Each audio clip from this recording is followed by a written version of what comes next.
진짜 자신만만하게 할 수 있는데 문명이 시험에 안 나오잖아요? 선생님이 삭발하겠어요.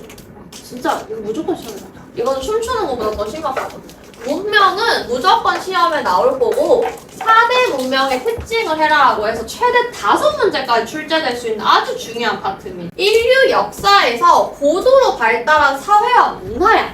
자, 우리 선생님이 이해하기 쉽게 설명해 줄게. 문화생활 한다라고 얘기하지. 문화생활의 가장 대표적인 건 뭐야? 영화, 뮤지컬 이런 거 보러 가는 거잖아. 그죠? 그럼 선생님이 만약에 예를 들어가지고 선생님 쫄딱 망했어. 밥 먹을 돈도 없어. 지금 편의점 가가지고 컵라면 먹을 돈도 없고 가지고 있는 뭐 이런 이제 막 귀걸이, 옷 다 팔아야 돼. 가방 다 팔아야 돼. 그러면 이런 상황에 선생님이 문화생활을 할까 얘들아?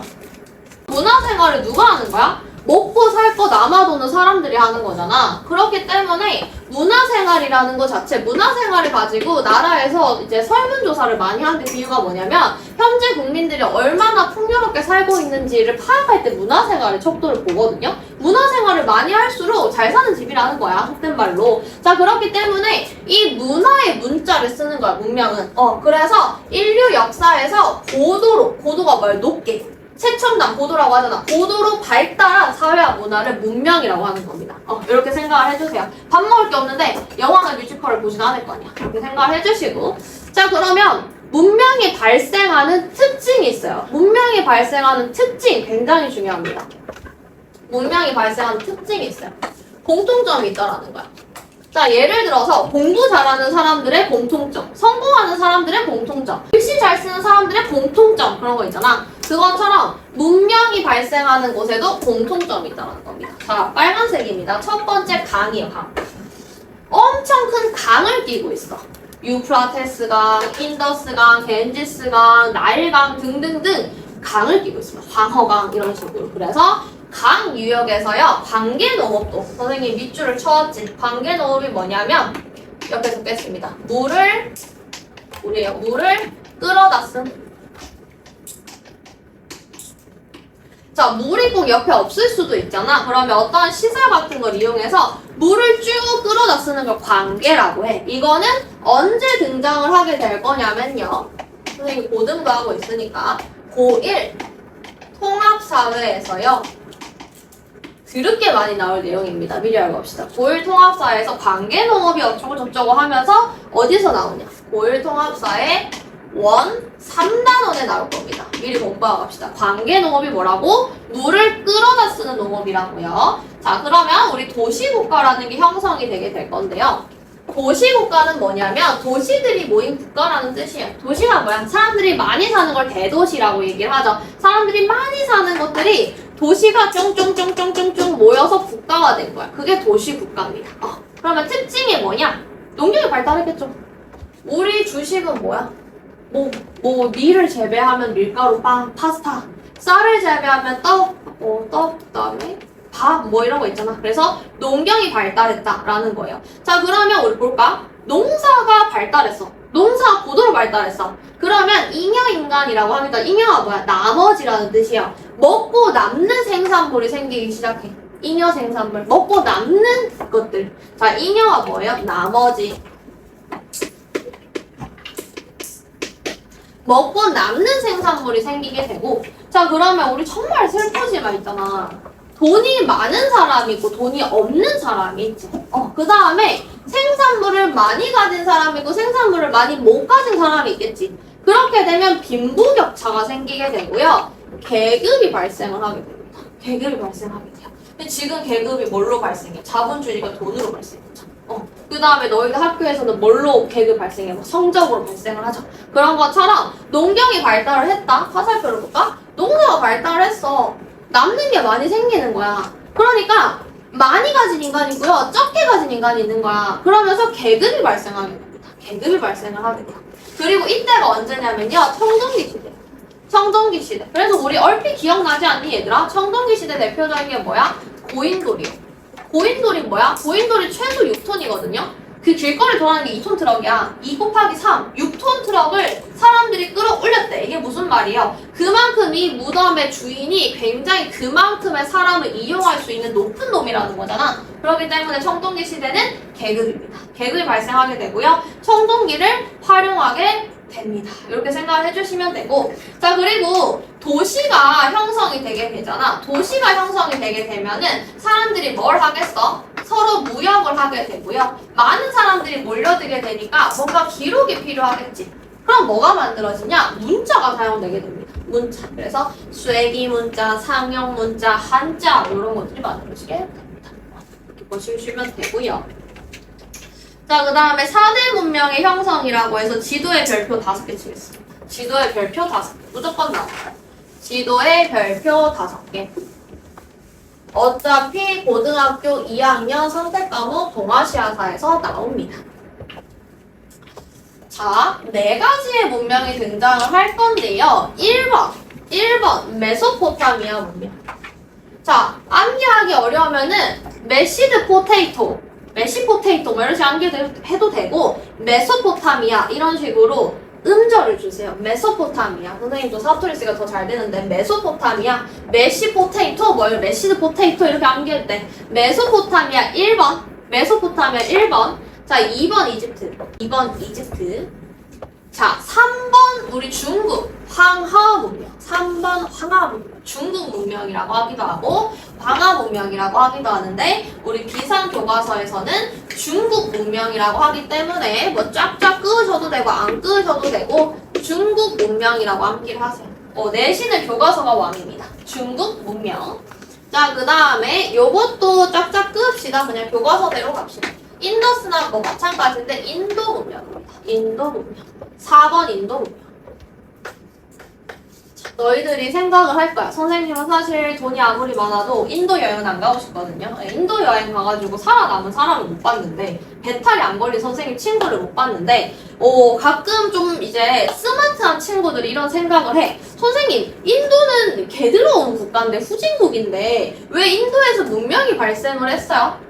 중국도 마찬가지예요, 선생님. 이렇게 얘기를 하는데 과거는 달라요. 과거는 달라요. 일단 중국은 너무나 비옥한 황토 땅과 황허강을 끼고 있었기 때문에 문명이 발생할 수밖에 없었고요. 그 다음에 인더스 문명 같은 경우에는 조금 이따가 할 때 배우겠지만 인도 문명을 처음에 만든 사람들이 진짜 똑똑했어. 천재였어. 거기서 뭐가 나오냐면은 막 목욕탕 같은 게 발견이 돼요. 그 옛날 시대에. 그렇기 때문에 굉장히 똑똑한 사람들이 이 인더스 강을 끼고 인도 문명을 만들었으나 얘들이 어떤 민족들한테 없어지게 돼.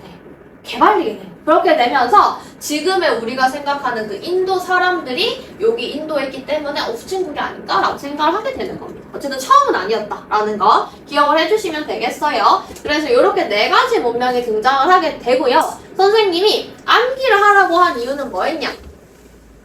강을 무조건 암기를 해주셔야 됩니다. 자, 메소포타미아가 제일 헷갈려. 메소포타미아 문명에는 2개의 강이 있습니다. 유프라테스 강과 티그리스 강이 있습니다. 이 강 2개를 끼고 있어요. 이게 메소포타미아 문명이에요. 기억을 해주셔야 되고 진짜 학교 선생님이 변별력 있게 틀리게 만들고 싶다라고 하면은 여기 기억, 여기 니은 해놓고 뭐가 유프라고 뭐가 티그리스인지 적으라고 하는 학교도 있었습니다. 기억을 해주셔야 돼요. 자, 그 다음에 이집트는 나일강, 이집트는 나일강, 인도는 인더스강, 인도는 인더스강, 중국은 황허강이라고 기억해 주셔야 돼요. 황허강. 강을 무조건 암기를 해주셔야 돼. 근데 사실 우리 보게 되면은 중국 사람들이 이제 약간 그 금을 되게 좋아하잖아. 중국 사람들 막 금 주렁주렁 달고 다니죠. 그래서 그거를 황금이라고 하다가 그래서 황하 문명 이런 식으로 황허강이라고 암기를 해주시면 중국은 좀 덜 틀려와요, 애들이. 자, 그 다음에 인도도 마찬가지로 인더스 강이잖아. 별로 안 틀려와요. 그 다음에 인도에서 제일 유명한 거는 겐지스니까 이것도 상식으로 알고 있어서 괜찮아. 그 다음에 이집트도 나일강 많이 알아. 이집트 나일강 젖줄이다. 나일강에 이집트 뭐 지나가다 오다 가다 너희들 들었을 거야. 괜찮은데 시험의 선배들이 선생님이 진짜 과외까지 합쳐서 10년 정도 생각을 했을 때 제일 많이 틀려는 게 메소포타미아였습니다. 메소포타미아. 이거는 정말 오늘 암기한다 생각하고 속으로 5번을 외칩시다. 메소포타미아 뭐라고? 티그리스, 유프라테스. 유프라테스, 티그리스. 티그리스, 유프라테스 꼭 암기를 해주십시오. 그래서 요거 두 개는 꼭꼭 기억을 해주셔야 됩니다. 그리고 하나 더 생각을 하셨겠지만 선생님이 이 고도로 발전된 문명의 첫 번째 조건이 뭐라고 했어요? 강이었죠. 그렇기 때문에 모두가 다 강을 띠고 있다는 거를 알 수가 있습니다. 그리고 요것도 옛날에 선생님한테 배웠던 암기법인데 너희들이 위치를 조금 봤을 때 헷갈릴 수 있어. 그러니까 시험 문제에서 어떻게 나올 거냐면요. 선생님이 내준 숙제에도 나오는데 아예 이거를 다 지워버리고요. 아예 다 지워버리고 여기를 기역, 여기를 니을, 여기를 디귿, 여기를 리을이라고 해가지고 요 특징이나 위치를 고르라고 나올 수가 있거든요. 그럼 선생님이 지도 암기 팁 들어가겠습니다. 자, 우리 뭐 익숙하지 않니? 우리나라죠. 우리나라 옆에 있는 거 어디겠어? 중국이겠죠? 중국 문명은 그래서 애들이 안 틀려. 나 그래도 한 번이라도 교과서 봤다. 인강 듣거나 학원 다녔다 하면 안 틀려. 중국 문명은 우리나라 옆에 있는 놈이야. 자, 그 다음에 인도 문명은 뭐냐면 이거 오해하지 마. 선생님도 선생님한테 배운 거야. 삼각 팬티라고 하겠죠. 삼각 팬티. 그 선생님은 삼각 반추라고 외워 막 이렇게 얘기하셨는데 자, 삼각 팬티 모양이야. 인도예요. 인도. 자, 이거를 왜 알아두면 좋냐면 자, 다시 들어갑니다. 고1 통합사의 원의 3단원에 나옵니다. 그때 나이 세계 지도가 다 나오거든요. 그래서 선생님이 저번 중간고사 범위여가지고 진짜 애들이 선생님 저는 학교를 그만두고 싶어요 막 하고 새벽 2시에 선생님이 공부 못하겠어요 막 울면서 카톡 보내주셨어요. 그래서 굉장히 어려워하는 킬링 파트인데 그때 어차피 외워야 돼. 자, 삼각반추, 삼각팬티 어디? 인도.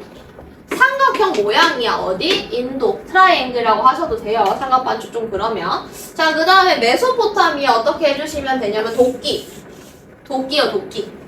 도끼가 어디? 메소포타미아 문명이라고 생각을 해주세요. 메소포타미아 문명은 도끼 쪽이다 라고 생각을 해주시고요. 그럼 남는 하나가 이집트죠. 그리고 이집트는 영토 크기가 되게 크다 얘들아. 그래서 봤을 때 되게 큰데? 좀 많이 큰데? 라고 생각을 해주시면 돼요. 아니 남는 거 하나 고르시면 되니까. 그래서 어떻게 하라고? 우리나라 옆에 있어 중국, 삼각반추, 인도, 도끼, 메소포타미아 이렇게 암기하십시오. 안 틀려요. 이렇게 생각을 해주시고 유프라테스, 티그리스 강 정도는 꼭 기억을 해주십시오. 이렇게 봐주시면 되고 근데 만약에 너희 학교 선생님이 이런 걸 설명을 하셨다 그러면은 강 위치도 암기를 하십시오. 하나 더 공부 팁을 드리고 5분을 쉬면은요 뭐냐면 이렇게 자세하게 암기해야 되는 거 있잖아요 얘들아. 시험 하루나 이틀 전에만 보세요. 단기 암기력을 사용을 하세요. 우리 한 줄 정리 보게 되면은요 다시 복습입니다. 자, 농업이 시작되면서 정착 생활을 하게 됐고요. 정착을 하다 보니까 우리 사람들이 기똥차기 좋은 거 되게 많이 알잖아. 성수가 왜 핫해요? 성수에 파버 기똥차기 좋더라 라고 하니까 사람들이 몰려드니까 하고 한강뷰 좋더라 사람들이 모여서 사니까 집값 60억 70억 100억 막 빵빵빵 오르고 그런 거잖아. 그래서 농업이 시작되면서 정착을 했어. 근데 정착하기 좋은 곳이 소문이 나. 그게 도시가 형성이 된 거예요. 그게 도시국가가 되는 거고 이 과정에서 계급이 발생하고 국가가 성립을 하게 되고요. 문자 발명, 문명 탄생까지 이러한 쭉 흐름이다 라는 거 암기 안 하셔도 되고 선생님이 추구하는 게 뭐라고? 플로우라고 얘기했잖아요. 흐름을 보시라고 이야기를 한 겁니다. 우리가 다 이런 식으로 만들어졌다 라고 생각을 해주시면 되겠습니다. 자, 그 다음에 뒤에 나오는 거 한번 볼 건데요. 자, 우리가 무역도 하고 세금도 거두고 해야 되니까 인류 최초로 뭐가 만들어졌겠어요? 문자죠, 문자. 인류 최초로 문자를 발명하다. 자, 메소포타미아의 수메르인이라는 사람은요. 물건을 사고 팔 때 물건을 기억하고 확인하기 위해서 뭐를 만들었냐면은 우리 뒤에서 조금 더 자세하게 등장을 할 건데 메소포타미아 문명에는 이런 문자가 발견이 됐습니다. 쐐기 문자. 그래서 사실 미술 시간에 이런 거 배웠을 수도 있는데 쐐기 문자가 뭐냐면 점토판에다가요 뾰족한 금속이나 갈대를 가지고 요렇게 새기는 거예요. 쐐기 문자의 이제 특징이 뭐냐면 굉장히 뾰족하고 누가 봐도 뾰족한 걸로 점토를 긁은 듯하게 만들어진 글자가 특징이에요. 그래서 이러한 쐐기 문자, 쐐기를 박는다 약간 그런 특징으로 생각해줘도 되는데 쐐기 문자를 발명했다. 쐐기 문자를 발명했다. 처음에는 사물의 모양을 본뜬 부호를 예를 들어서 나무야. 뭐 이렇게 그었어. 이런 것들이 점점 발명하게 될 거고 그러다가 물건의 수가 너무 늘어나니까 나도 기억하기가 애매한 거야. 그래서 조금 추상적으로 바뀌기 시작을 했다라고 얘기를 합니다. 우리는 도저히 암기를 할 수가 없고 이해를 할 수도 없을 것 같은데 매거와 보리가루를 산 내용을 적은 점토판이래. 이런 걸 해석해 내시는 고고학자분들 대단하시죠? 그렇게 적힌 거라고 생각을 해주시면 되고 동물의 수를 표현한 물표라고 해가지고 동물의 수가 딱딱 표현이 되어 있어요. 여기서 잘 안 보이네. 우리 교재는 잘 보일 텐데 동그라미랑 밑에 약간 동물 그림 같은 거 그려져 있는 거 볼 수가 있습니다. 자, 그 다음에 우리 청동으로 담긴 소세, 담긴 비밀이라고 하는데 이거는 청동 솥이에요. 중국의 고대 시대에 발견이 된 건데 이 유물은 상나라에서 제사용으로 사용을 했던 청동으로 만든 뭔가를 담는 솥인데요. 여기서 막 얘기하는 걸 정이라고 하는데 이거는 중국의 기록들을 쭉 살펴봤을 때 왕권이 정당하다 뭐 이런 거 보여주는 상징물이었대. 근데 왕권이라는 말이 등장한 걸 통해서 지배자와 피지배자가 있었다. 즉 뭐다? 계급이. 중국에 계급이 있었다라는 것을 알 수 있다라는 내용이고요. 혹시나 알겠지만 선생님의 높아심에 하나만 설명할게. 자, 지배자는 지배하는 사람이죠. 피지배자라는 말이 등장을 하거든. 옆에다 하나 적을까? 피해자. 피해자는 다 알잖아, 그치? 피해자가 뭐야? 해를 입은 사람. 피자가 뭐냐면 당하다, 입다라는 뜻이야. 그러면 피지배가 뭘까? 지배를 당하다, 입다라는 뜻입니다. 지배를 당하다, 입다. 그래서 피해자, 해를 입은 사람이다라는 뜻이야. 그래서 이런 거 기억을 해주시면 되고요. 자, 그 다음에 나일강을 바다라고 해서 나일강은 이제 우리 이집트인데요. 이집트의 나일강은 진짜 많이 비옥했어. 근데 비옥했던 이유가 뭐냐면 나일강이 이렇게 흐르는데 이게 맨날 장마 때마다 범람했대.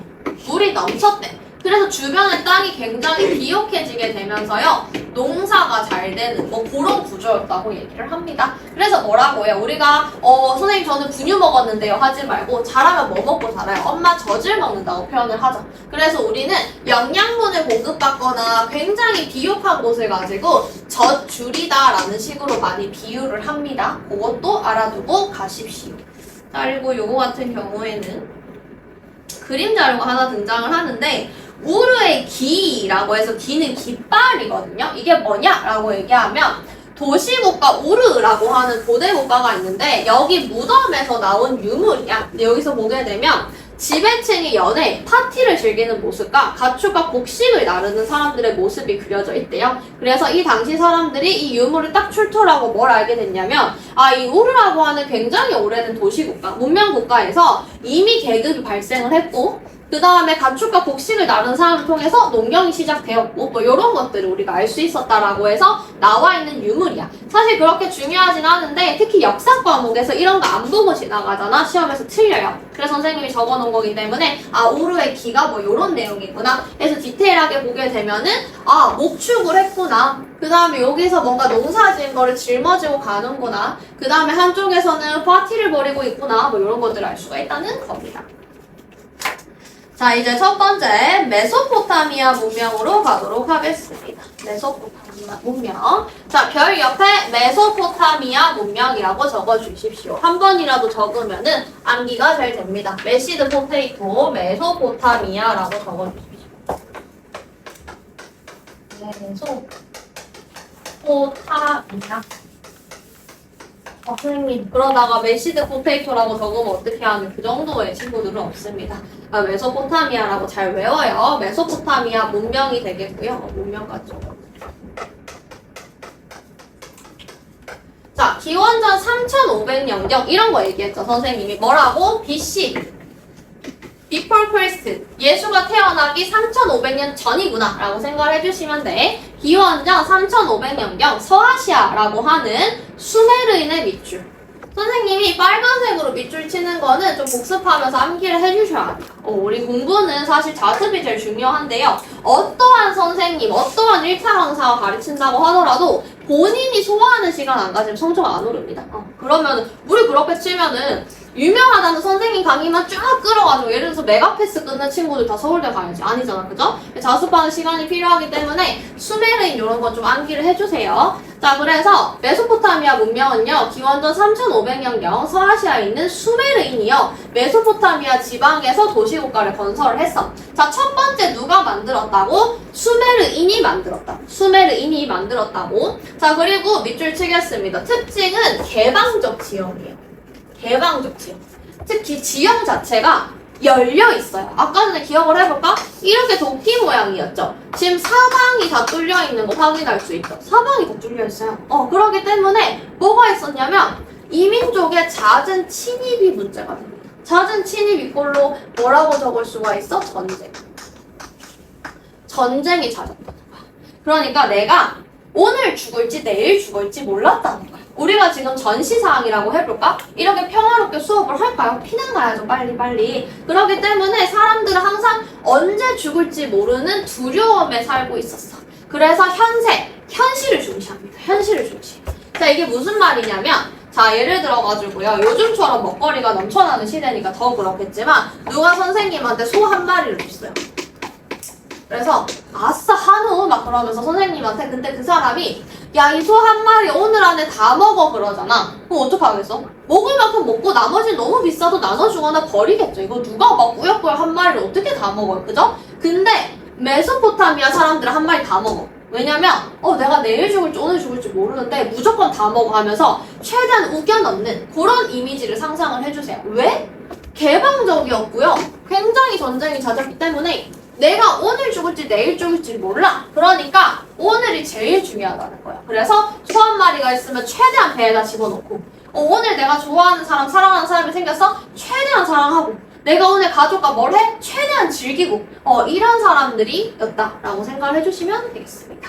자, 그리고 정치는요, 도시 중심의 이거 암기해주셔요. 지구라트라고 하는 게 있었는데, 지구라트는 뭐냐면 신을 모시는 신전이에요.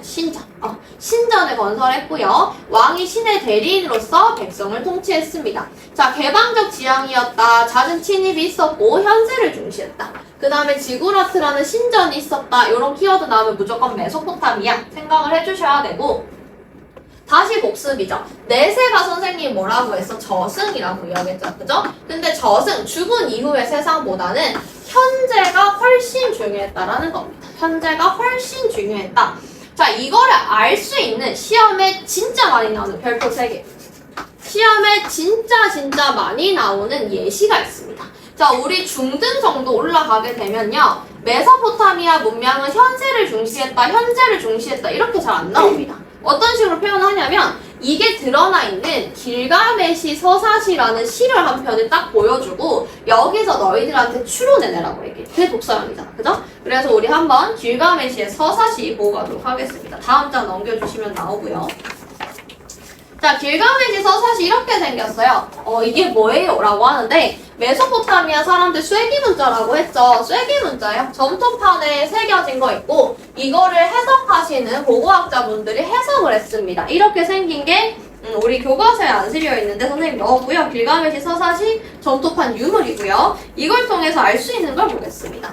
바로 수메르인의 내세관. 수메르인이 누구야 하면 안 되죠. 수메르인이 어디라고요? 메소포타미아 문명을 처음에 만든 사람들이라고요. 자, 이 수메르인의 내세관. 선생님 내세관 헷갈려요. 한 번만 설명해 주세요. 내세관이 뭐라고요? 죽은 이후의 세상. 죽은 이후의 세상. 난 천국 갈 거야, 지옥 갈 거야 막 그런 얘기 하잖아. 죽은 이후의 세상을 이야기하는 부분입니다. 자, 보게 되면요. 길가메시여. 당신은 생명을 찾지 못할 것입니다. 신들이 인간을 만들 때 인간에게 죽음도 함께 붙여주었습니다. 뭔가 부정적이야. 너가 만들 때 우리는 죽음과 함께 태어났다. 이거 이퀄 무슨 말이야? 나 언제 죽을지 모른다. 부정적이에요. 그리고 생명만 그들이 보살피도록 남겨두었지요. 좋은 음식으로 배를 채우십시오. 먹을 수 있을 때 많이 먹으십시오. 다이어트 따위 없습니다. 자, 그리고 밤낮으로 춤추며 즐기십시오. 사실 마지막이 제일 중요하죠. 자, 길가메시 서사시에서 뭘 말하고 있어요? 현세 중시. 현세를 중시한다. 라는 게 뻔하죠. 어디라고? 메소포타미아 문명의 수메르인이 남긴 길가메시 서사시다. 자, 메소포타미아 지방은요, 사방이 빵 뜨인, 도끼인데 사방이 빵 뜨인 개방적인 지형이었기 때문에 이민족의 침입이 잦았다. 그래서 이 지역 사람들 수메르인은 죽은 후의 세계, 내세보다 현재가 중요했다. 오늘 많이 먹고 밤낮으로 춤추며 즐기십시오. 자, 시험에 나왔는데 까먹을 수 있어요. 어디만 기억하라고? 좋은 음식, 밤낮으로 춤추며 즐기십시오. 자, 우리는 사실 많이 안정됐잖아, 얘들아. 그렇기 때문에 우리는 뭐를 중시해요? 현세보다는 사실은 미래나 아니면 우리는 죽은 이후에 내세도 중요한 사람들이야. 그러니까 우리나라 사람들이 교회나 절 엄청 많이 가잖아, 내세도. 그래서 이 정도로 안정된 우리들은 사실 지금 우리가 수메르인이잖아? 학원 왜 가요? 공부하면 안 되죠. 선생님 강의 왜요? 당장 놀러 가야지, 토요일에. 그런데 우리는 이렇게 개방적인 지형이나 아니면 지금 침입이 없었잖아, 그죠? 그렇기 때문에 우리는 미래랑 죽은 이유를 준비하는 건데 이 사람들은 그럴 이유가 없었다고. 길가메시 서사시 굉장히 중요합니다. 자, 그래서 얘들은 이런 식으로 생활을 했고요. 문화를 보게 되면 달과 별의 움직임을 연구합니다. 이거를 우리가 뭐라고 해? 점성술이라고 하죠. 천문학 아니에요 라고 얘기하는데 당신은 그 정도로 똑똑하진 않았어요. 그래서 점성술, 뭔가 이제 별의 움직임을 보고 나의 운을 좀 추론을 해보는 그런 거였고, 태음력 밑줄 치겠습니다. 태음력. 빨간색으로 주실게요. 자, 태음력이 왜 중요하냐면요. 사실 메소포타미아 문명이랑 이집트 문명이랑 대따 비교하는 문제가 많이 출제가 되거든? 왜냐하면 서로 정반대야. 정반대 특징을 가지고 있어. 그렇기 때문에 자, 우리 메소포타미아 문명은 태음력인데 태음력이 뭐예요? 음력이. 음력이 뭐예요? 라고 한번 간단하게만 설명하면은 달의 움직임을 가지고 계산을 하는 건데, 자, 선생님의 생일이 4월 24일이에요. 이건 우리가 보는 달력 그대로에 나오는 양력이에요. 그죠? 그냥 달력을 봤을 때 큰 숫자. 근데 이거를 음력으로 변환을 해보면 3월 25일이 나와요. 제 선생님 생일은 음력 3월 25일이에요. 이게 무슨 말이냐면 숫자 24 밑에 조그만하게 3월 25 이렇게 정리 음력 달력 본 적 있을 거야. 그래서 아니면 부모님들이나 할아버지 할머니가 음력이 어쩌고 저쩌고 들어보신 적 있을 거예요. 그런 식으로 달을 기준으로 날짜를 세는 거라고 생각을 해주시면 돼요. 그 다음에 얘들도 막 세금이나 이런 거 계산해야 될 거 아니야. 그래서 숫자 기준을 60지법을 씁니다. 60지법. 60이 기준이야. 60, 120, 180 이런 식으로 나아갔다는 거야. 240 이런 식으로 나갔다는 거고, 그 다음에 쇠기 문자를 사용했다. 자, 너무 걱정하지 마십시오. 문제 풀면서 암기를 조금 할 거예요. 자, 그리고 이렇게 만들어진 게 메소포타미아 문명이었는데 시간이 지나서 굉장히 중요한 어떤 사람을 사실상 시험에 내기 위해서 이 메소포타미아 문명에서 나왔던 바빌로니아 왕국이 적혀 있는데 누구냐면 함무라비예요. 미리 선생님은 핵심부터 하고 가는 두괄법, 머리 부분에 중요한 게 있는 걸 좋아해서 먼저 얘기할게. 함무라비가 뭐냐면 들어봤죠? 이 들어보신 적 있어요? 눈에는 눈, 이에는 이를 만든 사람이 함무라비고, 이거를 사실 시험에 내려고 바빌로니아 왕국으로 거쳐서 온 거야. 설명을 해볼게. 자, 수메르인, 세상에 영원한 건 없어. 수메르인의 도시국가가 쇠퇴를 하고요. 밑줄 치겠습니다. 수메르인 아무르인 하고요. 아니면은 내 친구 중에서 수아 있다. 수메르인, 아무르인 뭐 이런 식으로 외우셔도 되고, 수메르가 아무르다 뭐 이렇게 외우셔도 되고, 각종 방법이 있습니다. 선생님은 수아라고 외웠었어요. 선생님 학창시절도 수아. 많잖아. 한 번씩 들어봤던 이름이니까. 자, 그래서 수메르인의 도시국가가 쇠퇴를 하고요. 아무르인이 메소포타미아 지방을 먹었어. 근데 이 아무르인 중에서요, 기원전 1800년, 시간이 많이 지났지. 3500에서 1800까지 가까워졌어요. 자, 이때 함무라비라고 하는 왕이요, 메소포타미아 지방을 통일합니다. 통일해요. 전성기예요. 옆에 전성기를 이끌었던 왕이에요. 근데 사실 이 사람이 영토를 얼마큼 확장하고, 얼마나 잘생겼고, 얼마나 유능하고 이런 게 중요한 게 아니라 시험에는 법전이 나옵니다. 법전. 함무라비 법전. 얼마나 유명하면은 우리도 눈이를 다 알겠니, 그지? 자, 눈이 어느 정도 눈이인지 봅시다. 함무라비 법전이의 별표 다음 페이지에 있습니다. 별표 3개 치시고요. 솔직히 함무라비 법전 길가메시 서사시도 무조건 나옵니다. 선생님이 뭐 너무 많은 공략을 걸어서 더 걸 게 없는데 이거 안 나오면은 뭐 선생님이 마지막에 치킨 사주겠습니다. 같이 치킨 뜯지 뭐. 굉장히 중요하다고 생각을 해주시면 되고 자 함무라비 법전 내용 남아있는 거 볼게요. 200쪽. 자 여기서 너희들이 생각을 조금 해주셔야 돼. 이때는 계급사회였다는 걸 생각을 해주셔야 돼. 계급적 눈눈이인데요.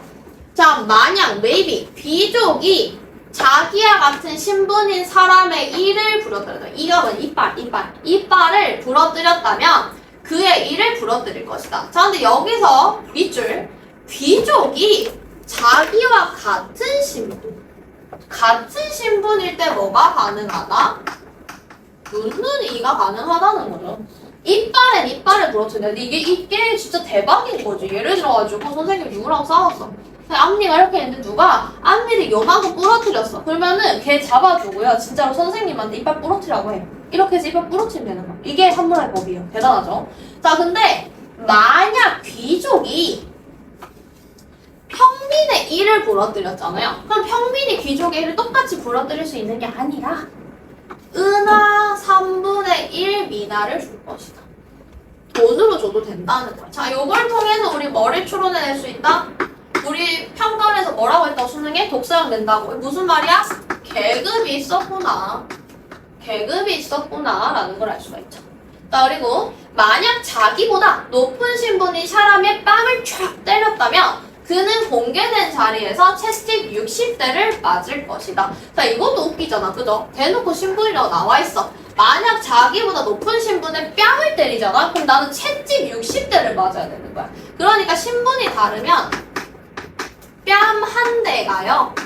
야, 채찍 한 대 맞으면 죽어요. 옷 다 찢깁니다. 채찍 60대랑 같다는 거예요. 왜? 나보다 신분이 높은 사람이니까. 그래서 함무라비 법전은 뭐라고 할 수 있다고? 자, 적읍시다. 계급적 눈눈이였다. 계급적 눈눈이였다라는 걸 알 수 있어요. 자, 시험 문제 뭐라고 많이 나오냐면요. 함무라비 법전 띡 적어놓고 동그라미 4번. 함무라비 법전을 통해 알 수 있는 것은 모두에게 공평한 뭐 예를 들어가지고 처벌이 동등하게 이루어졌다. 계급과 상관없는 동등한 처벌이 이루어졌다. 그러면 땡 틀렸네 라고 할 수가 있는 거죠. 꼭 기억을 해주십시오. 다시 앞으로 돌아보게 되면은 이제 하나만 더 아시면 되는데 자 이렇게 아무르인이 한 함무라비 왕이 통일했던 것도 잘 바빌로니아 왕국은 유지가 되었지만 아쉽게도 히타이트인 이라고 하는 사람들한테 멸망을 했어. 왜? 얘들은 철을 가지고 있었거든. 얘 아무르이는 뭐였는데? 청동기요. 청동기 가지고 철 싸우잖아요. 청동기 바로 땡 부러져요. 다 땡 부러져. 그리고 이거는 가끔 어려워하는 친구들 있어가지고 하나 마지막으로 정리를 할게. 자, 수메르인에서 어디로 가요? 아무르인. 수아. 아무르인으로 가고요. 그 다음에 히타이트인으로 가요. 자, 근데 우리 아무르인에서 알아야 되는 건 뭐야? 바빌로니아 왕국의 함무라비 아셔야 되고 히타이트는 뭐만 알면 돼? 철을 통해서 이제 이 메소포타미아를 먹었구나 라는 거 생각을 해주시면 됩니다. 요렇게만 구분을 해주시면 돼요. 사실 선생님도 놀랍게도 선생님도 중학생 때 이거 똑같이 배웠거든요. 역사는 안 변해요. 그래서 한 번 할 때 확실하게 하는 게 좋은데 그때 선생님도 헷갈렸어. 수메르인, 아무린, 히타이트인 이거 구분하는 것 자체가 좀 헷갈렸더라고. 그래서 이렇게 한번 구분을 해주시면 좋을 것 같습니다. 선생님은 우리 중등 수업할 때는 먹는 게 너무 귀여운 것 같아요. 너희들 먹는 거 귀엽다는 소리 좀 싫어하시나요? 난 이미 다 컸는데. 아니에요. 마음껏 기여해주겠습니다. 좋아요. 자, 그리고 우리 이집트 문명으로 한번 가보도록 하겠습니다. 가끔 어떤 친구들, 저희 다 컸거든요? 이런 친구도 있어가지고. 근데 선생님도 그랬던 것 같아요. 자, 보게 되면 이집트 문명은 메소포타미아랑 반대라고 했죠. 반대. 자, 이집트인은요, 적읍시다. 나일강. 나일강이 뭐랬다고? 범람이 뭐예요? 범람. 넘칠 범. 넘쳐서 갔다. 범람하게 되면서 강 주변이 굉장히 기름졌어. 그래서 농업이 발달을 했고요. 도시국가가 이루어졌고 기원전 3000년경에 여러 도시를 통합한 통일왕국이 성립을 했다. 자, 이쯤 되면 우리 친구들 눈치챘을 거야. 반복되는. 메소포타미아나 이집트나 반복되는. 왜? 당연하죠. 문명의 특징이니까. 문명의 특징이니까 당연히 반복이 되겠지. 강이 있고 농업이 발달해서 도시국가 되고 똑같겠지. 자, 우리 특징 봅시다. 밑줄 쳐주세요. 폐쇄적 지형. 이집트는요, 굉장히 폐쇄적인 지형에 있었습니다. 그러냐 보니까 이민족이 굉장히 적은 침입을 했고요. 오랫동안 통일왕국이 유지되었어요. 이게 무슨 말이야? 전쟁이 거의 없었다. 그러다 보니까 굉장히 안정적이어가지고 죽은 이유를 중시해. 그래서 너희 이집트 하면은 뭐 떠올라? 미라, 피라미드, 스핑크스. 그다음 또 뭐 떠올라? 이거는 선생님만 떠오를 수 있어. 아직 안 배웠어. 학교에서 배우긴 했지만 사자에서. 여기서 사자가 라이온인 줄 알고 으르렁 말하는데 아니고 뭐냐면은 저승사자예요. 저승사자일 때 사자예요. 사자. 죽을 사, 데리러 올 사람. 그러니까 죽음을 데리러 오는 사람. 사자에서 서가 뭐냐면 편지야. 그러니까 사자에서가 무슨 뜻이냐면은 저승사자의 편지 뭐 이런 뜻이라고 생각해 주시면 됩니다. 자, 우리 보게 되고요. 자, 그 다음에 또 중요합니다. 빨간색으로 할게요. 정치는 파라오가 했는데요. 파라오. 이 파라오 우리 그거 있잖아. 그 롯데월드인가? 에버랜드인가 가면은 그 파라오의 저주 그 놀이기구 있잖아요. 그거 생각을 해주시면 돼. 자, 파라오는요 살아있는 신이야. 그리고 종교와 정치를 결합한 걸 뭐라고 하냐면 역사에서는 신권 정치라고 해. 신권 정치. 요거 조금 어려운데 쌤이 밑에 쉽게 적어줄게. 신의 권력을 적읍시다. 신의 권력을 빌려 다스리는 정치. 그러니까 즉 내가 신이다. 내가 파라오. 나는 살아있는 신이다. 그러면서 신의 권력을 빌려서 하는 정치라고 해주면 되고, 자, 신의 권력을 빌리면 무슨 뜻이겠어? 왕권이 굉장히 강력합니다. 왕권이 굉장히 강력합니다. 선생님 이거를 믿어요? 믿어요. 요즘도 그거 있죠. 사이비 있잖아 요즘도. 그래가지고 신의 권력을 빌려서 다스리는 정치고 왕의 권력이 굉장히 강했다. 신권 정치는 기억을 해주세요. 요 포인트는 고3까지 이어집니다. 기억을 하고 가시고요. 자, 그리고 내세적 종교관이 발달을 했고 죽은 자를 미라로 만들어서 보존합니다. 여기서 핵심이 뭐냐면 죽은 사람을 미라로 만든 이유는요. 오랫동안 시체를 썩지 않고 보존하기 위해서다라는 걸 기억을 해주셔야 돼요. 그래서 선생님 무슨 장면 얘기했어? 장기를 다 꺼내고 뭔가를 자르고 막 그다음 방부 처리하고. 왜? 죽은 이후에 세상을 좋아했으니까, 사랑했으니까. 그렇게 생각을 해주시면 되고, 피라미드와 스핑크스도 건설했습니다. 피라미드가 뭐야? 파라오의 무덤. 스핑크스가 뭐야? 사람 얼굴 형상의 사자. 이 그림을 너무 못 그리네. 자, 그래서 사자 꼬리를 달고 있는 스핑크스인데 이거 뭐냐면 파라오의 무덤을 지키는 수호자, 수호동물이라고 생각을 해주시면 돼. 이게 다 왜 생겨난 거라고? 죽은 이후에 세상이 소중해서. 자, 그 다음에 문화를 보게 되면요. 나일강이 언제 범람하는지를 알아야 농사도 짓고 대피도 할 거 아니야. 그래서 달력이 필요했고요. 이때는 태양력입니다. 태양력. 태양력은 안 어렵죠? 태양력. 아, 그리고 이집트의 암기 팁은요. 현재랑 굉장히 비슷합니다. 현재랑 굉장히 유사한 모습을 보여요. 그래서 태양력을 사용을 하고요. 자, 그 다음에 범람한 뒤 농경지를 정비하기 위해서 기하학과 측량술, 건축술 같은 게 굉장히 많이 발달을 했고요. 현재랑 똑같다고 했죠. 십진법. 지금 사용하는 게 십진법이잖아요. 그리고 상형 문자라고 해서요. 상형은 모양을 본다는 뜻이야. 그래서 진짜로 막 새 모양 그림 그려져 있고 그렇습니다. 그래서 이거를 또 시험에 많이 나온 건 뭐냐? 동그라미 칠게요. 파피루스 종입니다. 선생님이 진짜 이집트 하면은 너무 놀라운 게 있는데 하나 보여줄까요? 이집트 사람들 진짜 대박이요. 자, 이집트에 이러한 게 발견이 됐는데 그 중에서 하나의 이빨은 안 썼잖아, 얘들아. 이게 나온 거야. 그림에 잘 안 보일 수가 있는데요. 잘 안 보이는 것 같은데. 자, 이게 뭐냐면 선생님 그림을 그려줄게. 이게 이집트에서 발견된 사람의 이 하관부 뼈고요. 여기서 보게 되면 이빨이 이렇게 나와 있어. 근데 여기를 구멍을 뚫어가지고 이렇게 교정을 해놨어. 되게 신기하죠? 이게 바로 사자의 서야. 사자의 서 위에 별표 3개 치겠습니다. 굉장히 시험을 많이 나요. 자, 사자의 서가 선생님 뭐라고? 저승사자의 편지라고 얘기를 했죠. 자, 이게 무슨 말이냐면 죽은 사람이 사후세계에 어떻게 행동해야 될지 알려주는 안내서야, 안내서. 우리 처음 죽어봤잖아, 그지? 그래서 이 사자의 서를요, 사람이 죽었을 때 미라를 다 만들고 난 다음에 돌돌돌돌돌 말아가지고 옆에 넣어줬어. 가서 읽으라. 가서 읽어서 저승 잘 가라고. 그래서 보게 되면, 자, 먼저 첫 번째. 아비누스가 죽은 자의 심판의 절로 데려가 심장의 무게를 잴 거다. 심장이 깃털보다 무거우면 죄가 많고 깃털보다 가벼우면 죄가 없는 거야. 무죄 유죄를 판결을 하고 그리고 난 다음에 죽은 자가 심판의 거울을 무사히 통과하며 감독관 호루스가 심판 결과를 오시리스에게 보고한다. 오시리스는 죽은 자를 최종 판결한다고 하는데 아비누스, 그 다음에 호루스, 오시리스는 다 이집트 신화에 나오는 신들이야. 그러니까 제우스, 헤라 그런 사람들이랑 똑같은 거야. 그래서 이런 식으로 설명을 하고요. 우리는 이걸 글자로 읽는데 얘들은 무슨 문자라고? 복습 상형 문자라고 했죠. 그래서 우리 교재 보면 보일 텐데요. 글자도 다 그림처럼 그려져 있고 또 친절하게 이렇게 그림으로까지 표현을 한 모습을 볼 수가 있습니다.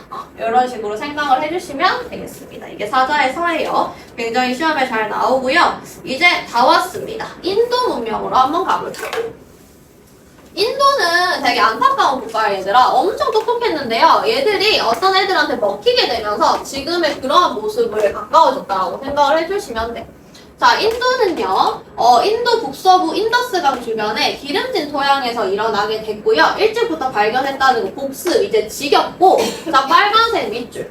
2500년경에 하라파 모헨조다로 등에서 발달된 도시 문명이 발생을 했습니다. 근데 굉장히 선생님이 똑똑했다고 했지. 뭐가 발견되냐면 하수시설이 뭐야? 물이 빠져나가는 거. 그래서 우리 도로에 냄새가 안 나는 거지. 그 다음에 공용 목욕장 등을 갖춘 계획도시였습니다. 그래서 처음에 사람들이 고고학자들이 딱 발견을 하고 미쳤다.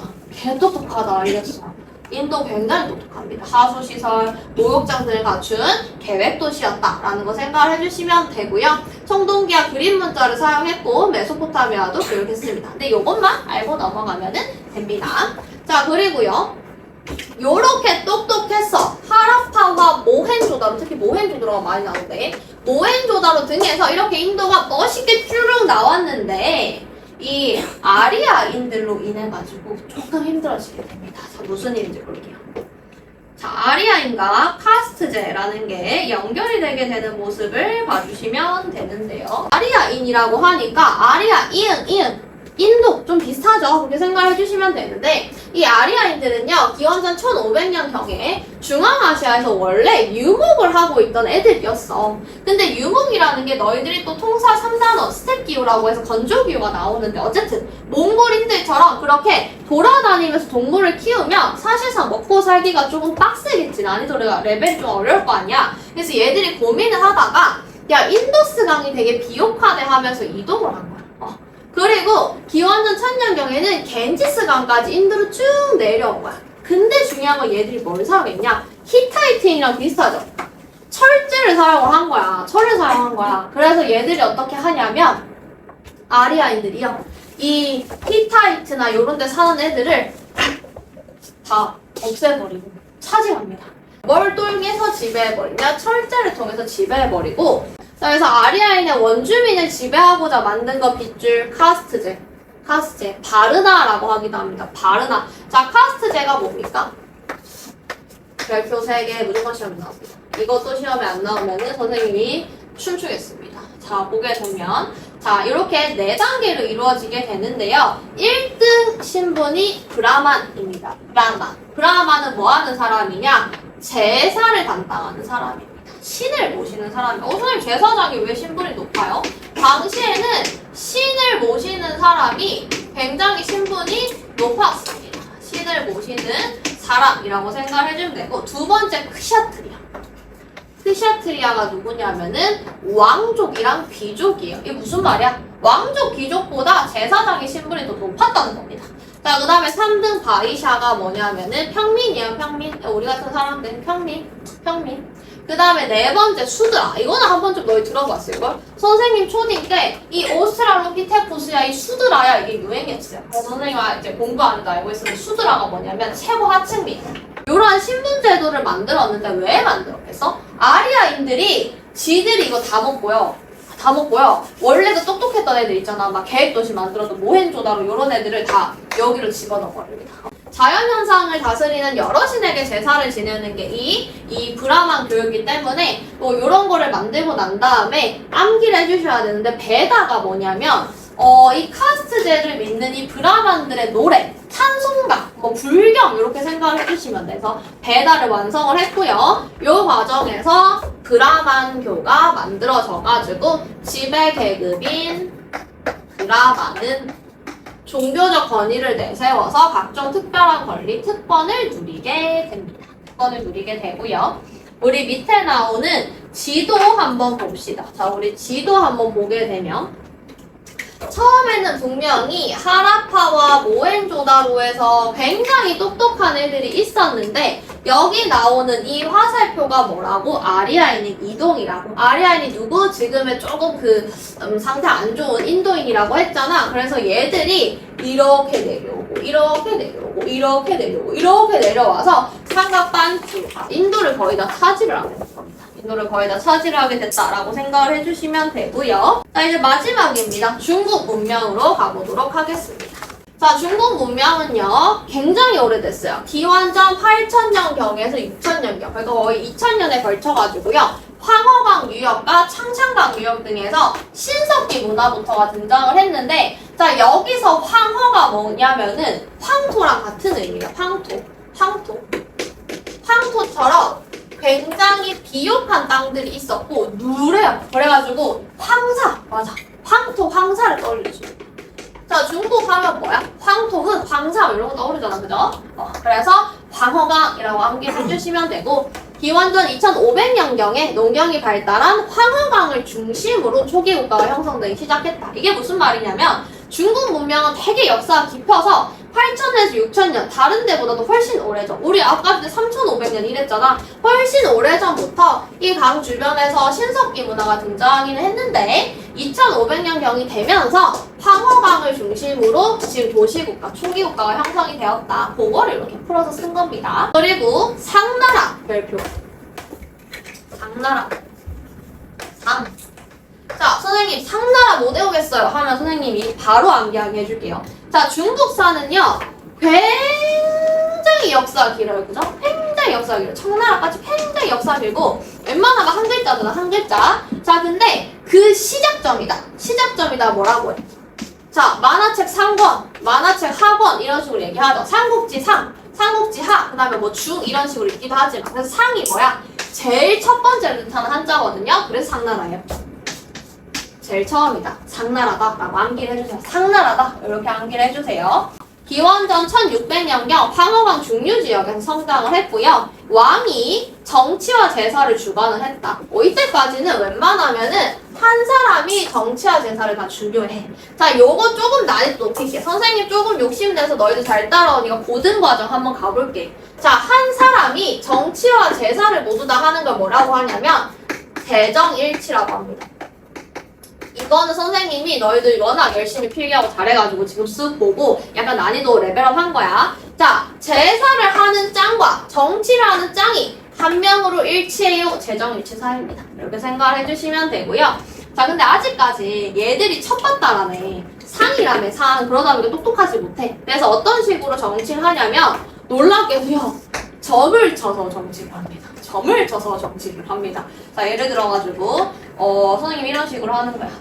올해 강의가 잘 나올까요? 던져서 점 치고 막 그런 걸 했다는 거야. 그래서 이 점을 치는 게 뭐였냐면은 각볼 문자를 통해서 점을 쳤고요. 이 각볼 문자가 지금의 한자의 기원입니다. 지금의 한자의 기원이야. 자, 청동기 제작해서 우리 앞에서 그 정이라고 하는 솥 봤지? 그래서 무기나 제사용 도구를 사용을 했고, 석기랑 나무는 농기구를 사용을 했습니다. 그리고 해와 달의 움직임 마찬가지로 농사쌤에 해야 되기 때문에 달력을 만들었고요. 여기도 태음력이에요. 상대적으로 좀 시험에 덜 나오는 포인트이긴 한데 그래도 보고 가기는 합시다. 자, 그리고 하나 더 설명을 하면은 자, 우리 친구들이 가끔 그런 오해를 해. 선생님, 석기 시대에서요, 청동기에서요, 철기로 넘어오게 되면은 철기 시대 이르면 청동기랑 석기 둘 다 안 쓰고 청동기 시대 이르면 석기 안 쓰는 거 아니에요 하는데 아니에요. 청동기 시대에 와도요, 무기나 제사용 도구처럼 귀한 건 청동기로 쓰고 그냥 농사 짓는 거는 석기랑 나무로 그대로 썼어. 자, 선생님이 예시 하나 들려줄게. 자, 아이폰 22가 나와. 그러면 아이폰 17 쓰는 사람들 핸드폰 다 바꿔요? 아니죠. 핸드폰 다 써요. 선생님은 심지어 이거 15일걸? 옛날 거 다 쓴단 말이야. 그래서 청동기가 나왔다라고 하더라도 필요에 있어서 석기를 써. 근데 어떨 때 멸종이 돼. 자, 지금 아이폰 5 쓰는 사람이 있어요. 이거는 없어요. 그죠? 너무 오래되거나 불필요해지면 없어지긴 하는데 청동기 시대라고 해도 석기 쓰고요. 철기 시대라고 해도 필요에 따라서는 썼습니다. 그렇게 생각을 해주세요. 그러면 갑골이 뭡니까? 라고 얘기를 하는데 여기다 적자. 자, 갑이 뭐냐면요. 자, 한자어야. 자, 먼저 골은 뭐냐면 뼈골자야, 뼈. 그 다음에 갑이 뭐냐면 갑옷 할 때 갑이야. 이게 무슨 말이냐면 갑은요, 거북이 등껍질. 거북이 등껍질과 그 다음에 골은요, 동물의 뼈에다가요, 문자를 새긴 거예요. 당시에는 종이가 잘 없었어. 그래서 우리가 이집트인이 대단하다고 하는 게 파피루스라고 하는 종이를 썼지. 근데 그 전에는 종이가 굉장히 귀했단 말이야. 그래서 동물의 등껍질이나 뼈에다가 글씨를 썼다라고 해서 갑골 문자입니다. 갑골 문자. 갑골 문자. 자, 그러면 어떻게 점을 쳤나요? 라고 얘기하면 갑골에 어떤 사람이 홈을 파. 이렇게 막 홈을 파요. 그리고 홈에다가 집을 이렇게 넣어서 열기를 가해. 그러면 이게 등껍질이나 뼈니까 열을 가하면 균열이 생기겠죠? 그 균열의 모양을 가지고 금이가 모양을 가지고 점을 쳤대. 이게 갑골 문자예요. 되게 신기한 방법으로 점을 치죠. 자, 그러면 어떤 내용을 점을 쳤냐? 진짜 상나라잖아. 되게 아직까지 좀 무식하잖아. 그래서 어떻게 했냐면 제수를 감옥에 가둘까요 말까요를 점을 쳐. 왕비를 맞아들일까요 아닐까요 점을 쳐. 그 다음에 왕비가 아이를 낳을 수 있을까요? 왕이 이가 아픈데 뽑지 말까요? 이런 거를 다 점을 쳤다는 거예요. 대단하죠? 언제라고 이게? 상나라라고요. 옛날 나라라고요. 이 정도 생각해 주시면 되고 이게 실제로 발견된 거야. 거북이, 등껍질, 배딱지, 동물의 뼈 이런 거 생각하면 됩니다. 거북이 그 껍질을 가지고 활용을 하고 동물의 뼈를 가지고 활용을 했다는 겁니다. 별표 5개 치겠습니다. 굉장히 많은 친구들이요. 봉건제를 헷갈려 하십니다. 많이 틀려옵니다. 특히 또 많이 틀려오는 이유는 뒤에 그 유럽 파트에서요. 서양의 봉건제가 나와요. 그래서 많이 틀려오는데 이거는 뭐 적어도 되고 안 적어도 되는데 하나 적어줄게. 봉건제 비교.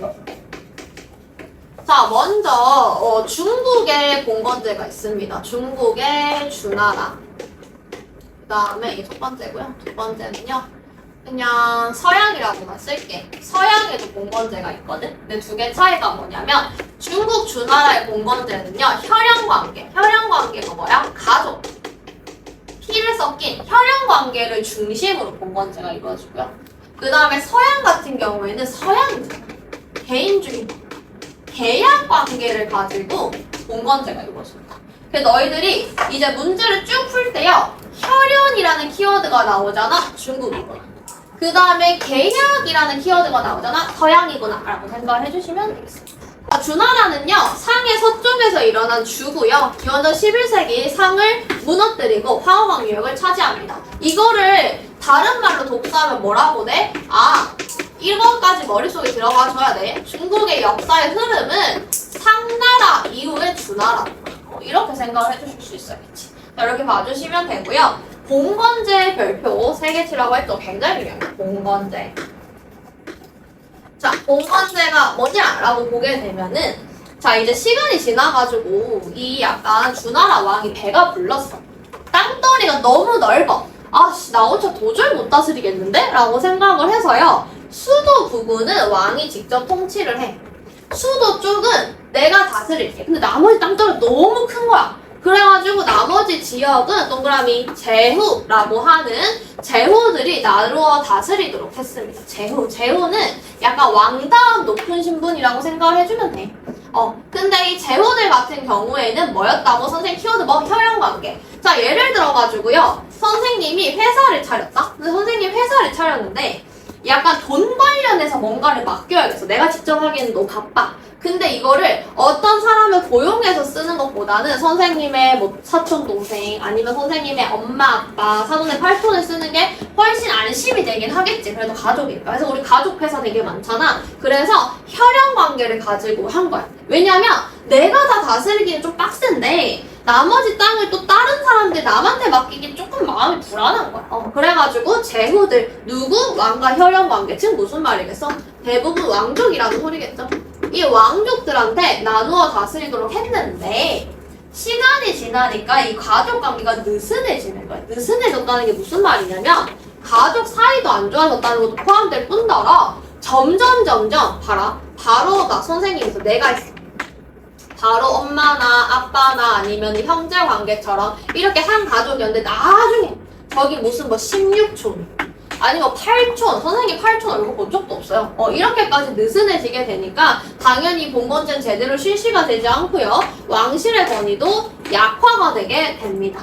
이렇게 점점 이 땅이 멍멍이판으로 다스려지는 왕중에 8세경에 유목민족이 침입을 하게 되고요. 수도가 호경에서 나금, 러양으로 천도를 하게 되면서 주나라는 멸망하게 되고 너희들이 지금 배우고 있는 춘추전국 시대까지 가게 된다라고 생각을 해주시면 되고 주나라는 봉건제다. 봉건제가 뭐냐? 혈연관계를 중심으로 하는 거다만 기억을 하시면 문제는 다 맞습니다. 자, 밑에 나오는 지도 볼게요.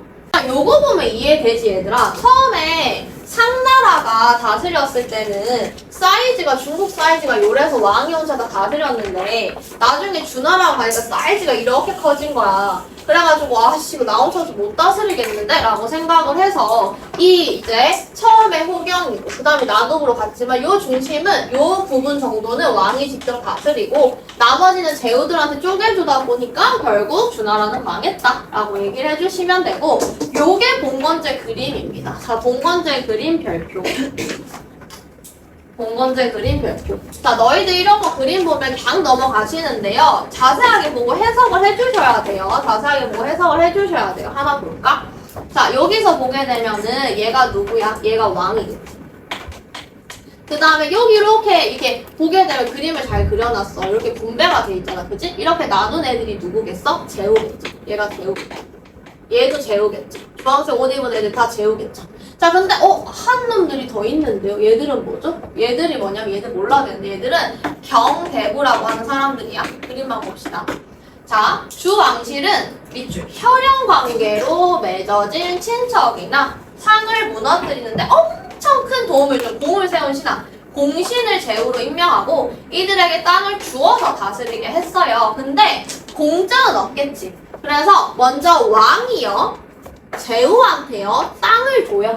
그러면 제후는요 감사합니다 라고 하면서 정해진 일자마다 조공을 바친다라는 표현 들어봤을 거야. 선물을 줍니다. 선물. 그리고 군사가 필요해. 왕이 야 군사 필요해 헬프미 그러면 군사를 보내는 거야. 이거를 현대말로 바꿀게. 조공은 선물이고요. 군역은 병력입니다.